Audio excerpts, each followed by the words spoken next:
Mayang hapon sa tanan, o karong hapuna, padayon natong tanan ang pulong sa Ginoo. Dinhi sa 1 Timothy chapter 2, verses 1 to 4. Nga kung saan gipakita din sa atong Ginoong Diyos to Apostle Paul ngadto kay Timoteo ang mga government officials in relation sa responsibilidad sa mga Kristohanon. Matpa sa verse 1, una sa tanan, nagahangyo ako kaninyo nga iampo ninyo ang tanan nga mga tao. Dad-an ninyo sa Dios ang inyong mga hangyo alang kanila uban ang pagpasalamat. Verse 2, iampo ninyo ang mga hari o ang tanan nga may taas nga katungdanan sa gobyerno aron nga mahimong hapsay ang atong pagkinabuhi o gawas nun kita sa pagsunod sa Dios subay sa husto nga pamatasan. 3. Maayo kini nga buhaton og malipay ang Dios nga atong mangluluwas. 4. Buot niya nga ang tanan nga mga tao maluwas og masayod sa kamatuoran. Si Lord ang manalangin sa pagkabasa sa iyang pulong. So kung atong tanawon ang politics in relation sa simbahan ay isa sa mga controversial kaayo nga mga teaching sa Christianity. So dunay gaingon nga dunay separation yun ang government o religion. So ang pangutana, ang bang mukandidato ang usa ka born again Christian sa government offices panahon sa eleksyon. So mauni ang atong tan-awon pinaagi sa written word of God kung unsa ba ang tubag niini, dahil karong Lunes, May 12, 2025 ay election day, national and local election.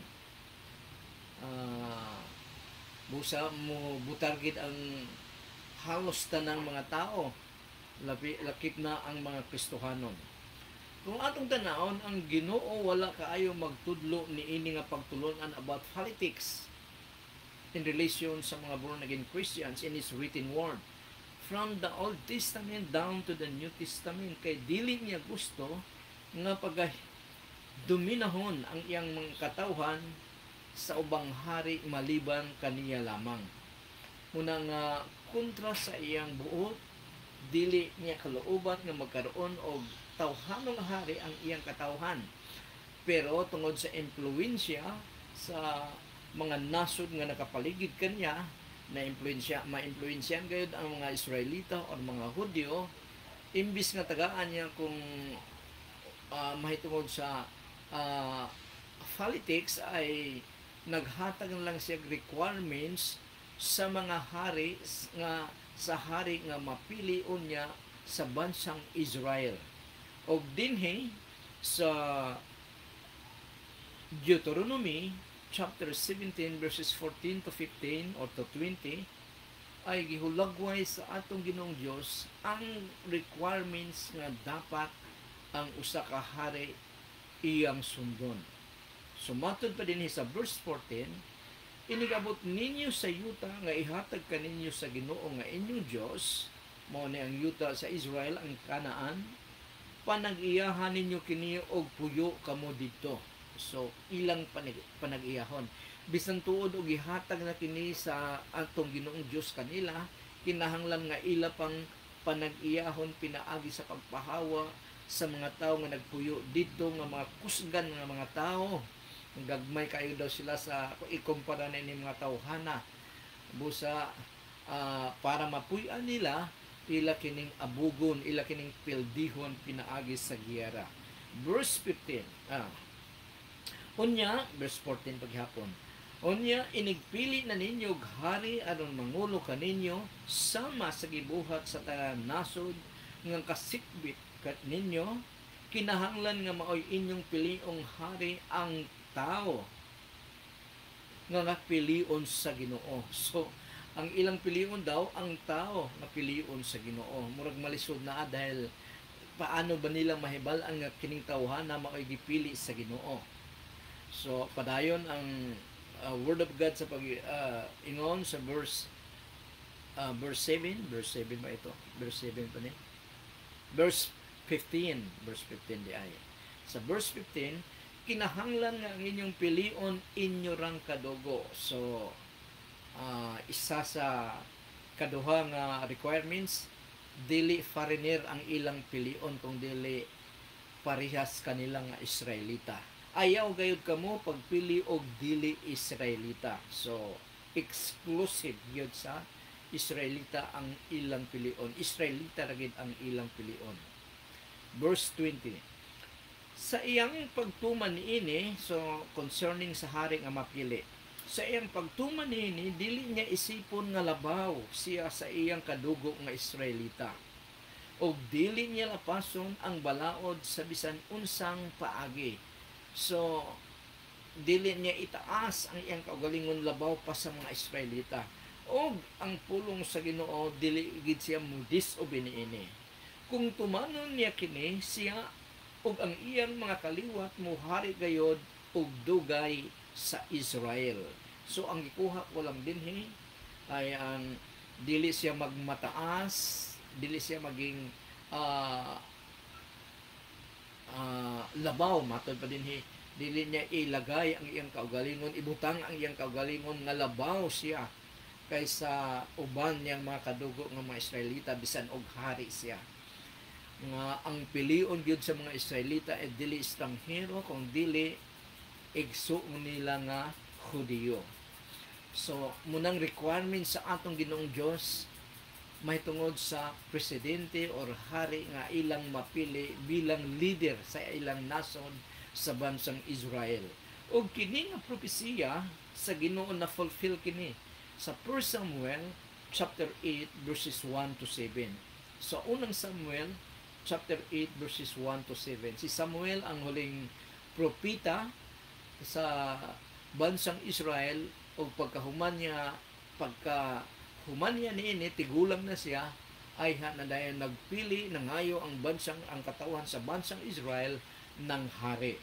So matod pa sa 1 Samuel chapter 8 verse 1, sa pagkatigulang na ni Samuel, so tigulang na si Samuel, gihimo niya maghukom sa tibok Israel ang iyang duha ka anak. So doon na sa duha ka anak, gihimo niyang judge sa Israel.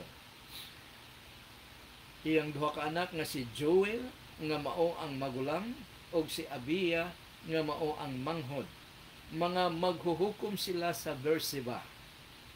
Verse 3 ng chapter 8 ng 1 Samuel. Apan wala sila mosunod sa lakang sa ilang amahan kaysa lapi man lamang ilang giapas. So, mukhang pira ning mga anak ni Propeta Samuel kining duha niya ka anak.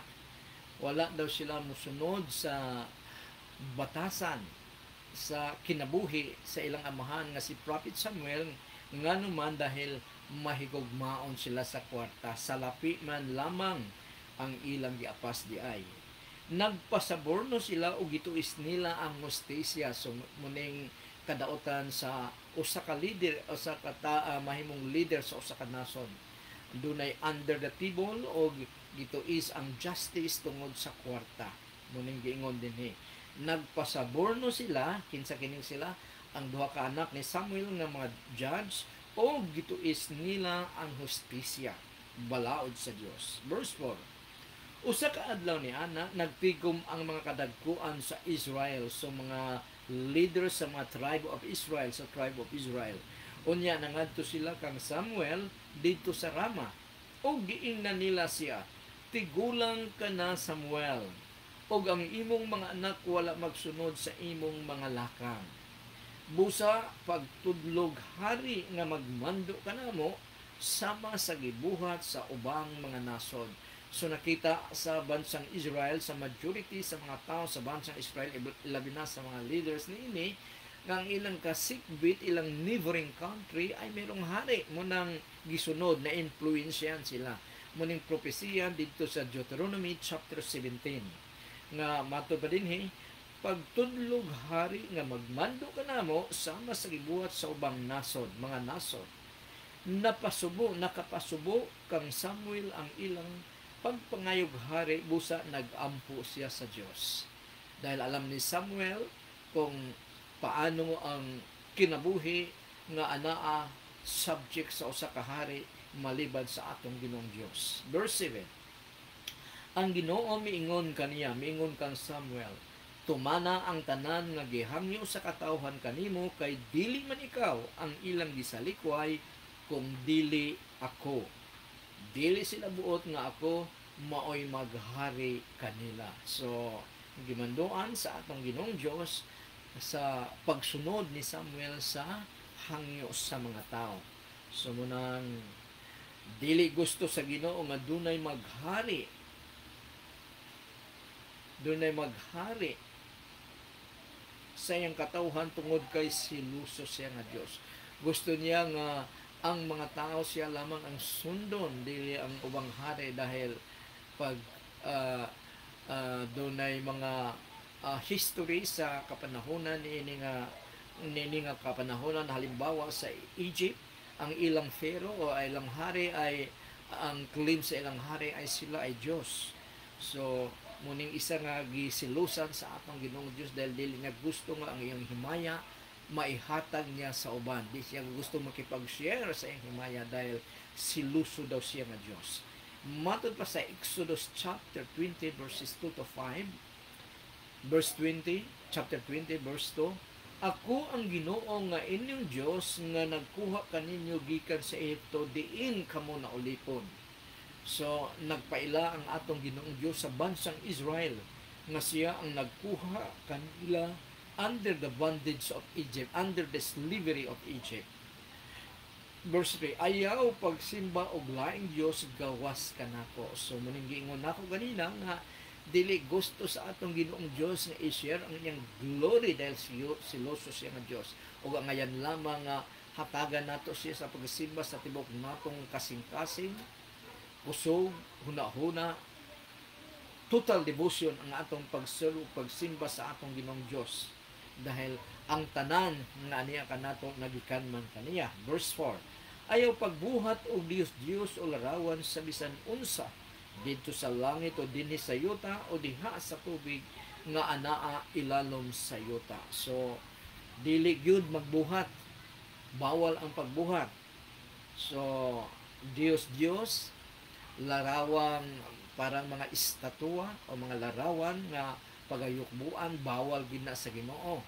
Nay mo ingon nga wala man na namo simbaha.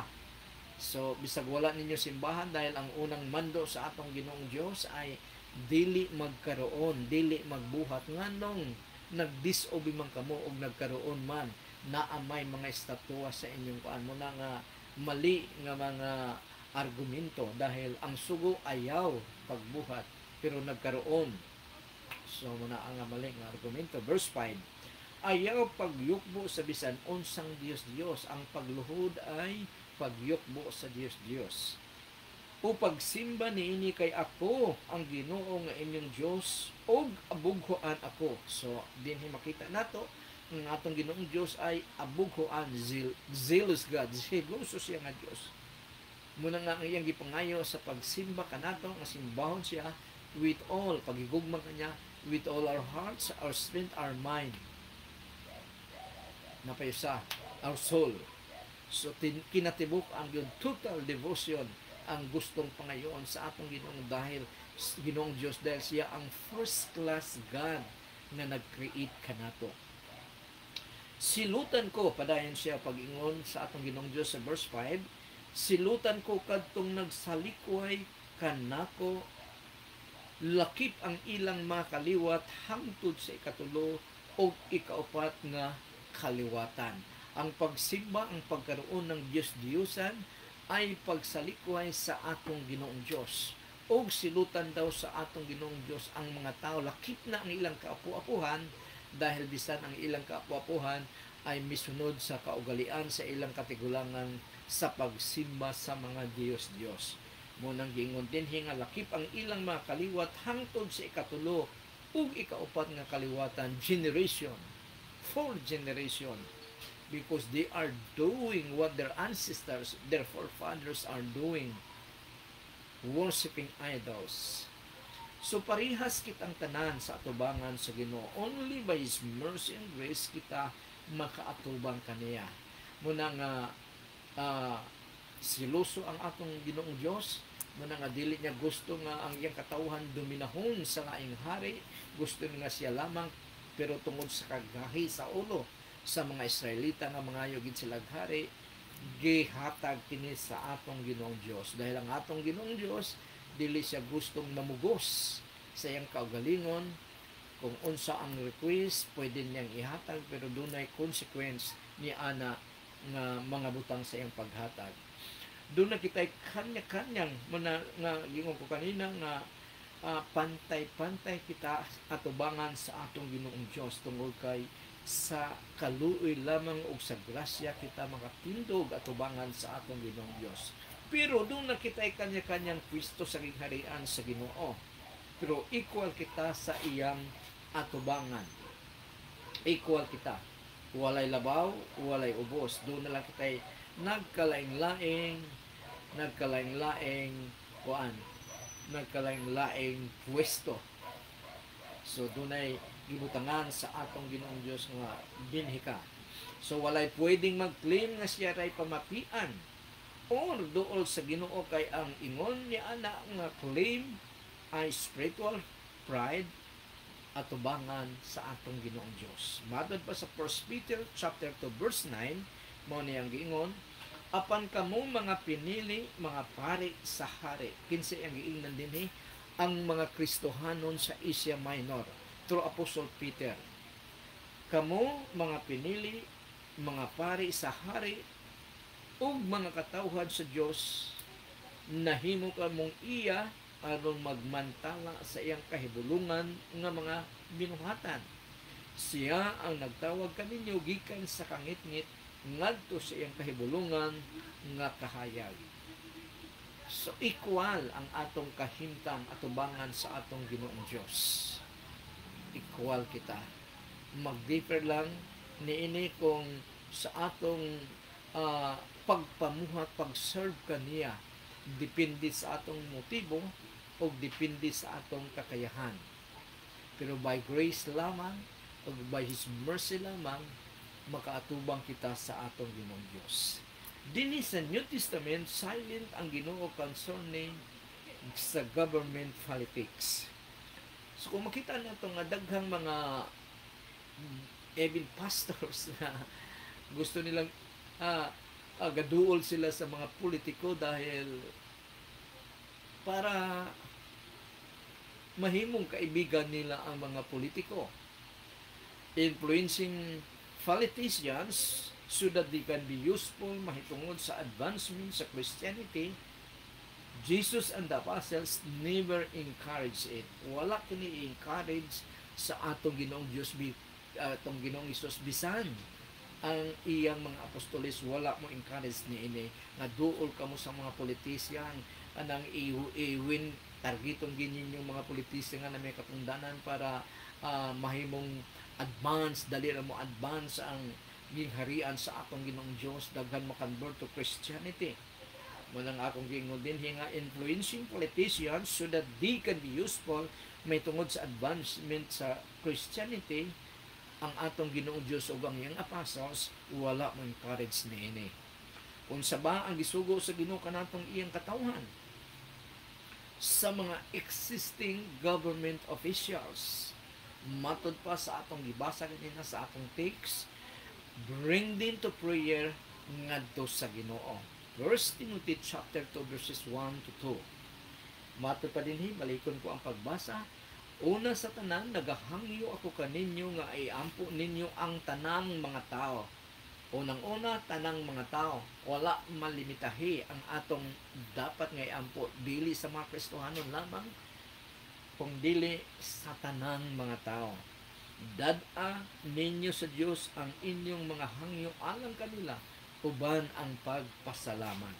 Ikaduha, iampo ninyo ang mga hari, presidente sa atong kapanahonan karon, ug ang tanan nga may taas nga katungdanan sa gobyerno nganuman aron nga mahimong hapsay ang atong pagpakinabuhi o gawas ng kita sa pagsunod sa Dios subay sa husto nga pamatasan. Subay sa husto nga pamatasan. So munang giingon sa pulong sa Ginoo, uh, munang reason kung nganong iampo nato ang mga hari daw o ang mga may katungdanan o government officials nga may mga katungdanan. Kung atong tan-awon ang pinakasayon nga buhaton sa usa ka Kristohanon, mao ang pag-ampo, ang pag-pray. Una sa tanang klaseng tao, ikaduha ngadto sa mga government officials. Ay, sa dilo kasi mo. Muna nga wala ka na istoryahon pangalaing tao kung dili ang atong Ginoong Dios lamang ang imong istoryahon. Dili ka na mag-ilis, dili ka na mo adto sa usa ka lugar kung dili bisag naa ka sa imong higdaan, mao na nga muna ang pinakamasayon nga butang nga mahimo nato para malipay ang Ginoo kanato ang pag-ampo sa tanang matang sa mga tao, apil na ang mga government officials. Nganong most of the time kakatapulan man ang most of the questions mag-pray. Kakatapulan. Even ako usahay tapulan ko mag-pray usahay. Tungod sa teaching nga kadto lamang ang mga elite Christians ang dali pamatian sa Ginoo na ay nagdala niini nga mga pagtulon-an labi na ning mga western nga mga evangelists nga yun, kinahanglan din nga elite nga Kristohanon munang dali pamatian. Pero sa atong gibasa kanina, kitang tanan ay pinili sa Ginoo, kitang tanan ay mga pare sa Ginoo, that we can intervene, we can tawag niini makaampo kita kahit anong oras, saan man tayo naroroon, ano mang ating sitwasyon sa atong Ginoong Diyos, dahil kung ang atong iampo according sa iyang will, sa iyang kalooban, dunggon kita sa atong Ginoong Diyos. Remember the church of Ephesus, through Timothy, dimanduan gayud ang bawat Kristohanon nga ipag-pray ang tanang katawhan, not exclusive only to the group of people. Prayer is not from elite Christians only or elite race persons, but kitang tanan gipapray sa Ginoo to people nga wala pay relasyon kaniya. So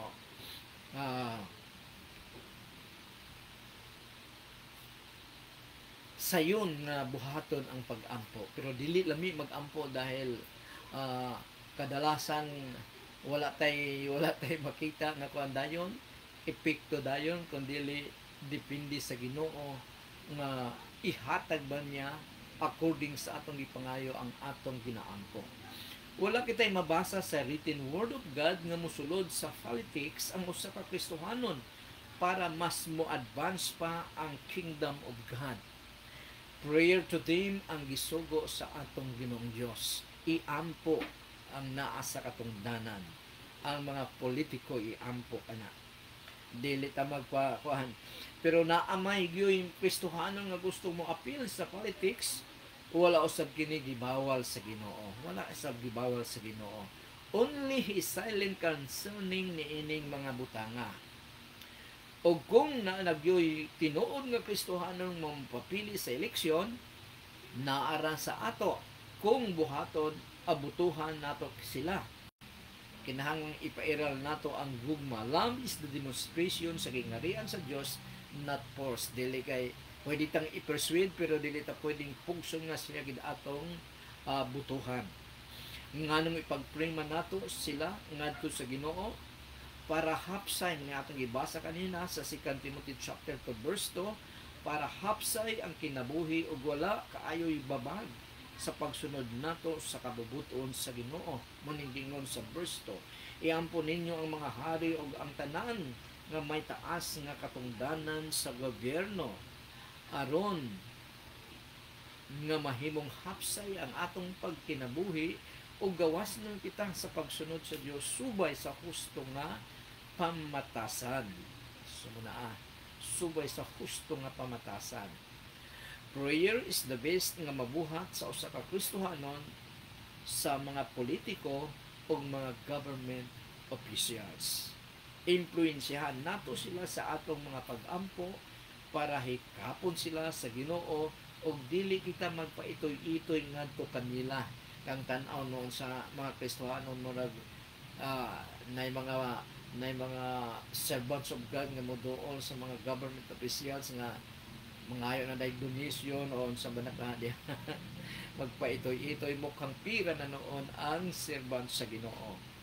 Prayer is the pistol nga mo advance ang gingharian sa Ginoo inubanan sa pagpamuhat sa mga Kristohanon. So, ang advancement sa pulong sa Ginoo sa Kingdom of God ay number 1, iayos natin. Number 1, na iampo nato ang atong mga buluhaton, ang atong pagabuhaton sa Kingdom of God, inubanan sa pagpamuhat na dayon. Matod pa sa Acts chapter 1 verses 6 to 8, usa niya nakahigayon samtang nagtigom sila, gipangutana nila si Jesus. Kinsa kini nagtigom? Ang 12 apostles. Ginoo, maom na ba kini ang panahon nga ipatindog mo pagbalik ang gingharian sa Israel? So ang gitan-aw nila ay ang literal, physical nga gingharian nga gisaad sa Ginoong Kristo. Mitubag si Jesus, wala itugot samahan nga may baluan ninyo kung kanusa mahitabo ang mga butang nga iyang gitakda. Verse 8. Apan sa pag-abot sa Espiritu Santo kaninyo, hatagan niya kamo o gahom. So, ang pag-abot daw sa Espiritu Santo, magkaroon ng gahom ang mga Kristohanon, ang mga apostles. O niya ipanugilon ninyo ang mahitungod kanako dinhi sa Jerusalem, sa tibok probinsya sa Judea, ug Samaria ug sa tibuok nga kalibutan. Sumakita nato dinhi nga ang power, ang gahom sa Espiritu Santo nga ihatag sa mga Kristohanon is power to evangelize, is power para bold kita sa pag-share sa pulong sa Ginoo ngadto sa ubang dili mahadlok, dili maulaw, kung dili merong confident dahil kauban nato ang Ginoong Dios through the Holy Spirit. Mao kini ang gahom sa pag-share sa pulong sa Ginoo ngadto sa non-Christians para makakonvict o makapanglihok ang Espiritu Santo ngadto kanila nga magresulta sa bag-ong kinabuhi diha kang Kristo.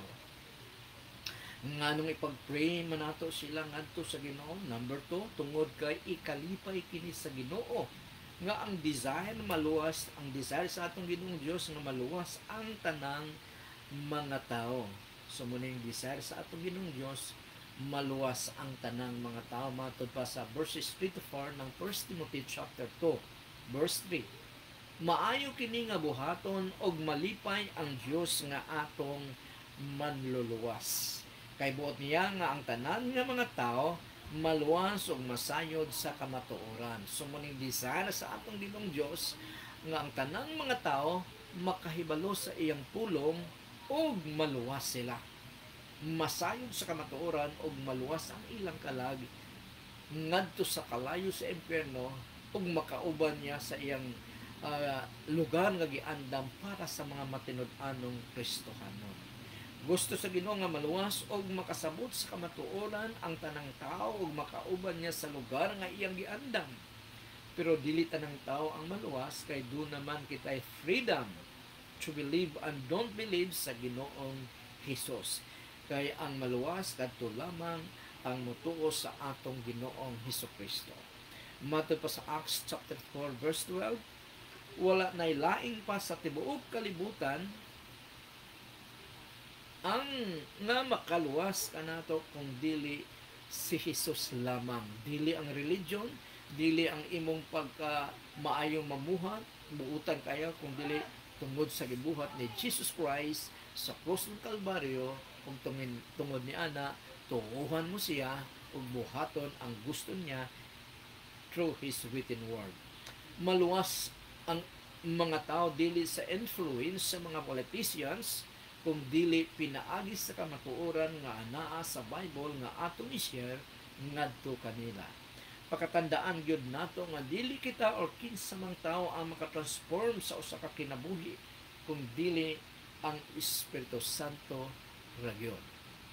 Romans chapter 1 verse 16, Dili na ko ikaulaw matud pa ni Apostol Paul ngadto sa mga Kristohanon sa Roma, dili na ko ikaulaw ang pagsangyaw sa maayong balita. Kay mao kini ang gahom sa Dios sa pagluwas sa tanang mga nagtuo. Unsa ang gahom sa Dios sa pagluwas sa tanan nga nagatuo? Ang maayong balita. Una sa mga Hudiyo ug sunod sa mga dili Hudiyo. So without prejudice, Hudiyo man siya o dili Hudiyo, doon na siya ay kakayahan nga maluwas kung mutuo lamang siya sa atong Ginoong Kristo. Unsay response sa Ginoong Hesus sa dihang gibaharan siya sa top government official sa iyang kapanahunan?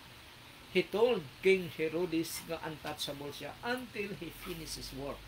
Dahil nining higayuna murag suko siguro kayo si Haring Herodes manang iyang giingnan dinhi sa Lucas chapter 13 verses 31 to 32, may nagsugilon kay Jesus Christ.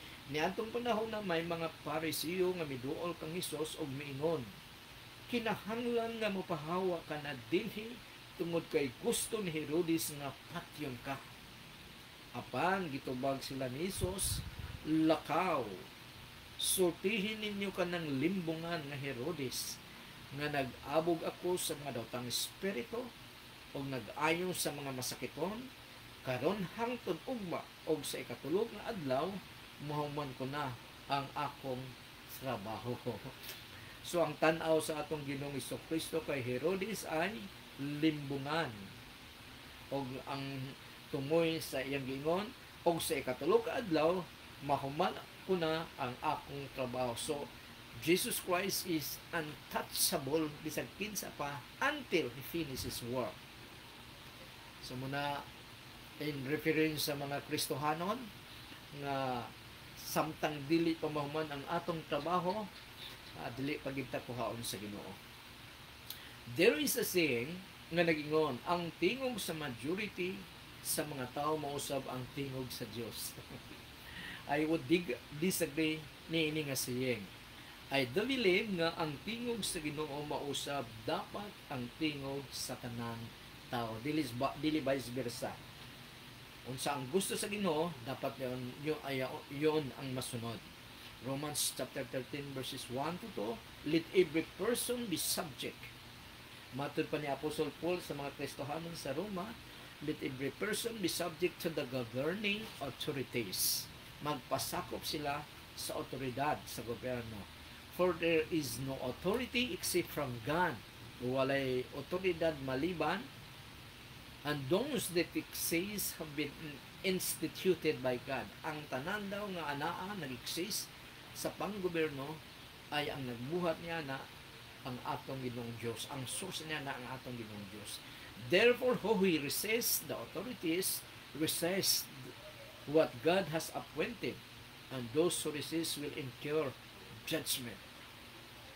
Pay all of them their dues. Taxes to whom taxes are due, revenue to whom revenue is due, respect to whom respect is due, honor to whom honor is due.